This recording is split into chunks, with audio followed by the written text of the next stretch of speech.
everybody, today I am going to be talking about specialty dining on NCL. Now, there's so many options that you're probably aware if you've ever looked into this.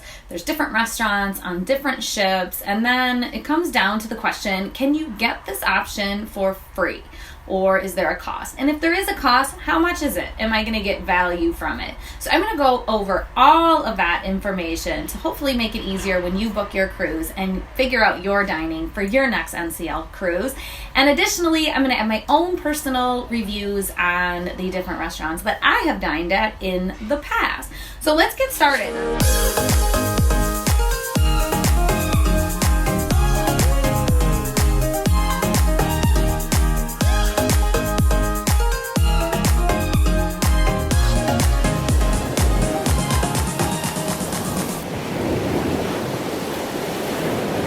I'm going to go through each individual restaurant and tell you where you can find this restaurant and how it works. So we'll start with Cagney's Steakhouse. Starting there because that is my number one. I believe it's my husband's number one favorite specialty restaurant on NCL ships. They have really, really great steak. So if you love having a quality, good steakhouse meal, Cagney's Steakhouse is perfect. Now, everything on the menu is charged a la carte unless you have one of the packages. So I will go into the different packages at the end, but I want to name the the ships that have the restaurants available. So Cagney's Steakhouse, I believe, is on all of the NCL ships. So that's kind of nice because we always know whether we book one of the older fleets, one of the smaller ships, will be able to dine at Cagney's all the way up to the brand new ships like the Bliss and the Encore. It's there. So number 2 is La Cucina. Now this is an Italian restaurant, and on most of the NCL ships that I have been on, the decor is very, very pretty. It's very Italian-esque, and we personally have not dined there, only because for a while I've been doing low-carb diet, so pastas and that just aren't my thing. However, the menus do look good, and there are a lot of protein options, a lot of meat, seafood options as well. And I'm starting to hear good things about that restaurant in particular. The La Cucina as well is on all of the NCL ships except for the newest Encore ship.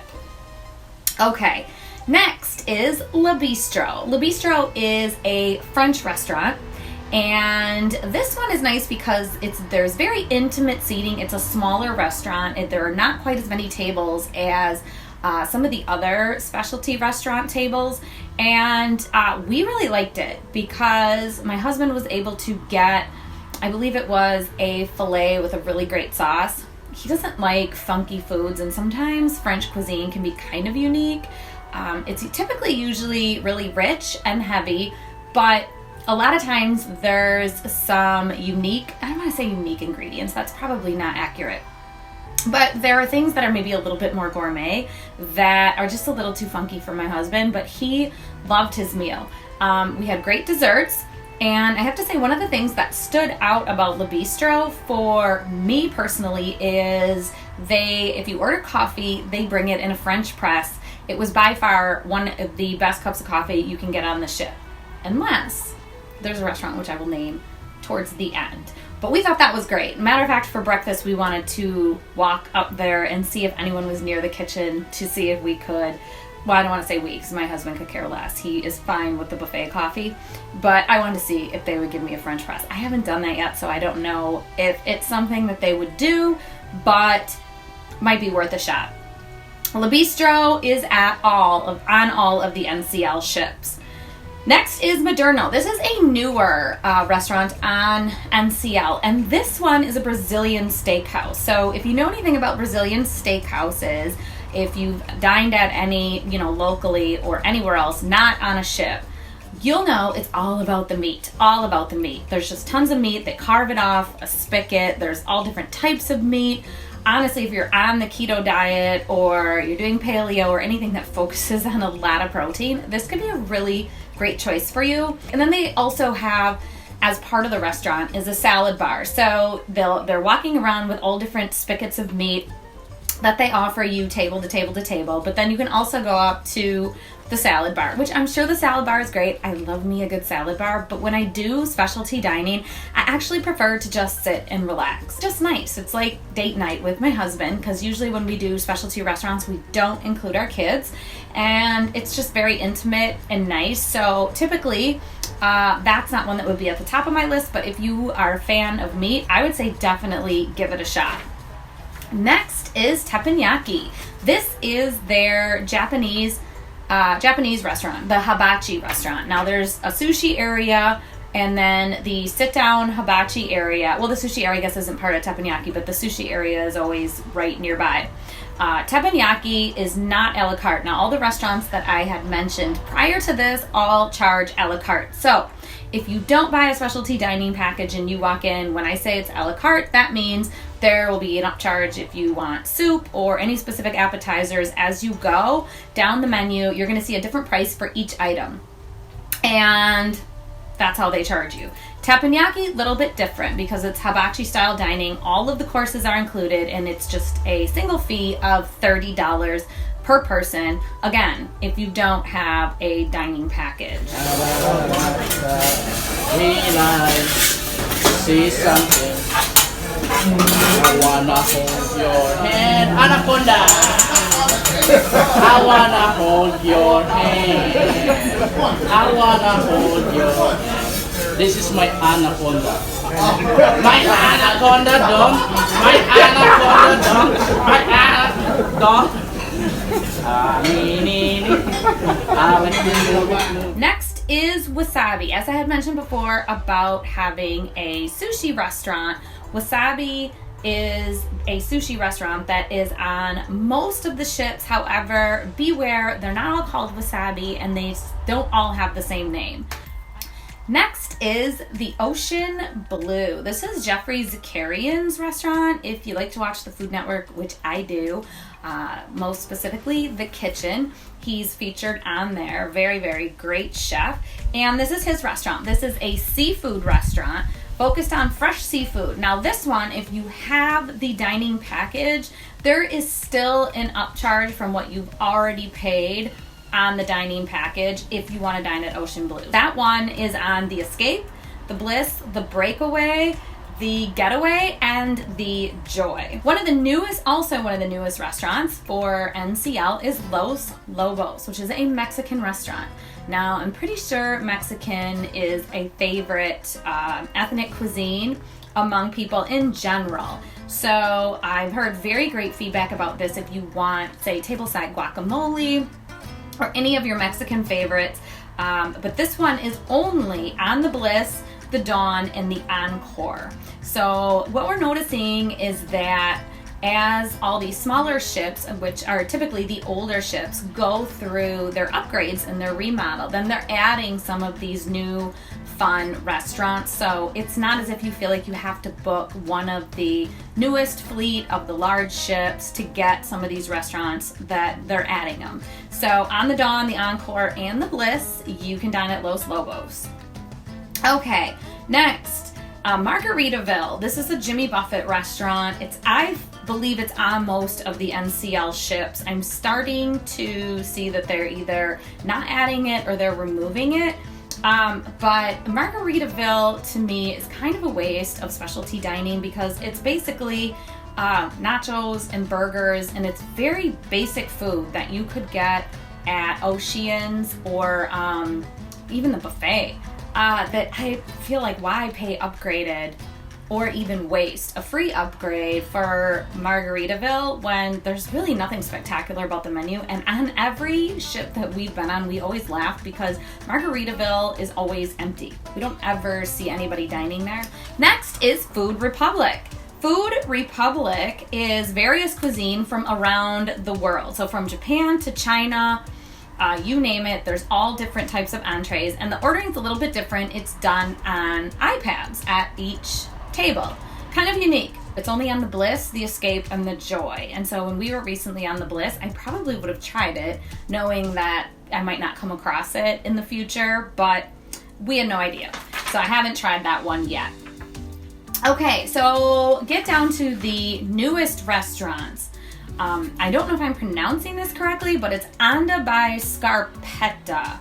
Scarpetta is a sister restaurant, or Onda by Scarpetta is a sister restaurant to Scarpetta that has locations in New York City, New York Hamptons, Vegas, London, and various other big cities. This restaurant is pasta and seafood. So, and it's supposed to be very gourmet, very high-end pasta and seafood. This restaurant is launching, so it's not even available quite yet, but it is launching in fall of 2019 on the Encore. So if you're sailing, this might be something to check out because I feel like it's going to be different than anything that NCL has featured before because it's going to be very, very gourmet. So if anybody has any comments on it when they do dine, please let me know how it is. Now, I don't know when we're going to make it on the Encore to try it anyways, but I would suggest if you're on, since it's the only opportunity, that you try. Next is called the American Diner. That is just that. It is designed like an American diner, like a 1950s theme. It's American cuisine, of course, and it's kind of a fun place. This one is on the Encore. Seems like the Encore has all the new fun stuff. The Encore and then the Jade. So the Norwegian Jade added the American Diner when they just did their most recent remodel. So you can have it on either one of those. I haven't been on it, so I can't. Well, I haven't been on either of those ships, so I haven't tried the restaurants in particular. It would be interesting to see if they got the diner theme right, if the food really seemed like you were dining at an American diner. So I would be curious. Okay, so now one of my number one favorite features that they have brought to NCL ships, only a few so far. Unfortunately, our next ship that we're going to be on the breakaway will not have this, but I was very grateful to see that now NCL is featuring Starbucks. And I'm not a frou-frou coffee drinker. I drink plain black coffee, but to me, that's even more reason that I have to have very good quality coffee because I'm tasting it all. I'm not mixing in sugar and creams and chocolates and all kinds of stuff to upgrade my coffee. So I want it to be a really great flavor of coffee. And I love Starbucks coffee. So this was great when I could get up and get my coffee. That was on the Bliss, I believe. And there's typically not a line. I'm surprised at how many people aren't at Starbucks on the ship, but there's usually no line. And one of the great features is you can use your app. So if you have a balance on your phone and you want to use that to pay, you can. It is the one and only time you won't have to use your key card to pay and have it charged to your stateroom. So something to think about. But right now there are Starbucks on the Sky. So that must have came with their most recent remodel.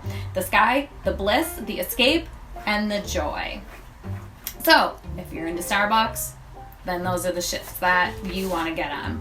So now let me get into the costs associated with this. Now, as I mentioned, most of the restaurants are all a la carte, meaning that each item has a different price on there, and that's the price you are going to pay, aside from teppanyaki, which is a flat $30 fee, and I think that is the only one that has just the flat fee. I believe the rest of them are all a la carte. So we have done it both ways because we didn't plan ahead and we didn't think that we were going to want to dine at any of the specialty restaurants. So we didn't pre-purchase any dining packages, but there was a night where we just wanted a nicer experience, not as big of a restaurant, and thought it would be fun just for a date night. And we went to Cagney's, I believe it was, and then just paid the a la carte prices. So for us, 100 and maybe it was $120, maybe it was around that, to eat at Cagney's. So had we purchased a dining package prior, your options are, and they start at a 3-meal package. So you can't buy like a discounted 2-meal package. You have to get 3 if you want to get a dining package. So they start at $99, and that is per person, but then in addition to the package price, they are going to charge a 20% gratuity fee. If you're familiar with NCL at all, you know that in most of the packages that they sell or that you use as a perk, they're going to charge upfront the gratuities to it. So I'm fine with that. It makes it easy because you're not having to add money at the end. It's already done, and I always try to tip well, even if the service isn't that great, because I feel like they work hard no matter what, and so I always want them to have a good tip. But my hope is just that always that they actually get those tips. We have no way of knowing because it's behind the scenes, but not here nor there. It's 20% you're going to get charged if you buy the package. So if you buy the 3-meal package per person, again, it's $99. You are going to pay about $119 for the 3 meals for one person. The more meals you purchase, of course, the less it is per meal. So Norwegian more and more is beginning to offer perks with almost every booking, I feel like. It used to be I would have to seek out the specific dates or specific cruises where we would get to add on perks such as the unlimited drink package or where our kids sail free or Wi-Fi or whatnot. And now it seems like on almost every cruise, most of the time, maybe unless the ships are getting fully booked, you can add them on for free as an option. So this year especially, they've been offering really, really, really great value to where you can pick all of the perks when you book your cruise. So most people always want to choose the unlimited beverage package because there's the most value there. I've done the math, and even if you're only going to have, say, 2 or 3 drinks a day, it's worth it. Next, though, sometimes you only get to pick 1 or 2 perks, but now if you get all 5, you're just going to have the specialty dining thrown in, and I would recommend that you use it because the quality, the service, all of it, it is a completely different experience than you'll get at the larger dining room. So it's totally worth it. But most cruises now, you are able to add the 3-meal package, and that's for 2 people. So you're technically getting 6 meals thrown in at specialty restaurants. And then from there, you just pick the 3 that work for you. Will you need reservations? Yes, you will. Typically, they don't have room for walk-ins, and I believe, and I feel like there will be, it'll be even more difficult to get reservations the more that they throw this in as a perk, because there are people that are getting these dining packages that wouldn't have otherwise purchased them or dined at these restaurants that now are going to want to use it, so they're going to need a spot and a table and a reservation. So something that we have learned, okay, because a lot of the blogs and the Facebook's groups and whatnot will tell you, oh, you have to book your reservation 6 months in advance, and the answer, no, you do not. So I believe it's 6 months in advance that they allow you to start making reservations, but for us, we don't know what our plan is going to be and are not trying to plan each specific day on the cruise that early in advance. So we thought we're going to wait till the cruise and we're just going to book everything on board. And if it's a problem and if we can't get into restaurants, then I'll just ask for a refund for the dining package. That was my plan. We got on board. I believe we got 1 reservation, and then a bunch of the restaurants that we were looking at said that they were booked and they didn't have any reservations. But what I have found is each morning when I woke up, if I would log into the reservation system through the NCL app on board, they would have new reservations. So I've kind of learned their trick, or it's not really a trick, I guess, but they will put it out there to make 6-month reservations, but they will not put all the availability out there for all the early birds to take up all the spots. It doesn't work that way. It's good. They were smarter than that. So now when you get on board, you can book the first day. There's quite a few reservations. Again, if you miss out, it's fine. When you get up the next morning, right away, usually there's a whole bunch of times again, and you can book for that same day. So sometimes we kind of like to see how we're going to feel, because we might fill up for lunch earlier and feel like, oh, we're not that hungry. Like, I really want to have a good appetite if I'm going to enjoy one of the specialty restaurants. You know, there's so many things that go into it, and you just want your experience to be the best that it possibly can. I get it. So that is something to keep in mind. You don't have to stress about it. You'll be able to get a reservation, but you do have to be diligent on rechecking to see what's available. You can pay for the restaurants a la carte individually, just make a reservation while you're on board and pay the prices. I feel like there's much better value to buy a 3-meal package for $99 if you're unable to grab this as one of your perks. But I would recommend grabbing it as one of your perks because it's a lot more value, I believe, than doing some of the other perks like the shore excursion credit. It's $50 per port, but we've never booked our shore excursions through the cruise line anyways because the prices are all inflated. If you don't know which restaurants to try, usually right by the Garden Cafe and a couple other places, they will have a table out of all the menus for all the restaurants, so you're able to look, is there something I'm going to want here? Because the menus at the specialty restaurants are the same every single day, so you don't have to book a specific day. You can book on any day and you can choose from the options that you are able to look at in advance, which I will post all of the menus for all of the restaurants that were on the ships that we were on and that I have available, which is most of them, and that'll give you at least a little bit of an idea before you go. I'm definitely going to say Cagney's Steakhouse, and then I also will recommend, my husband really loved, he said he loved the fried rice, I didn't remember that, but Teppanyaki. We had met another couple on our first day at our muster drill that we kind of ended up hanging with throughout the cruise, and oddly had made reservations for the same exact time for Teppanyaki. So of course we went and sat together, and I would recommend Teppanyaki for sure if you are going with friends, because it's kind of like a group fun, and even if you want to just meet new people. A lot of times people like to meet new people on cruises, it's kind of what you do. So if you want to have kind of like a social interaction and you want to have fun and enjoy with the Japanese hibachi chef, you know, that's throwing his knives around and stuff, if that's the kind of atmosphere you want, definitely try that. If you want more intimate, quiet, I'd go for Cagney's and Bistro, possibly La Cucina if you are feeling Italian cuisine. And then of course any of the newer ones, just because they're new and the other ones have been around for quite some time, I think it would be fun to try the new ones and see how they are and how they rate. So I think that basically covers all of NCL's specialty dining, and I truly hope this was helpful. Feel free to leave me any comments that you have on the NCL specialty dining, if there's anything that you prefer or prefer to avoid, just because I'm always looking for tips as well. That's it for today, so thanks for joining me on my destined journey. See you next time. Bye!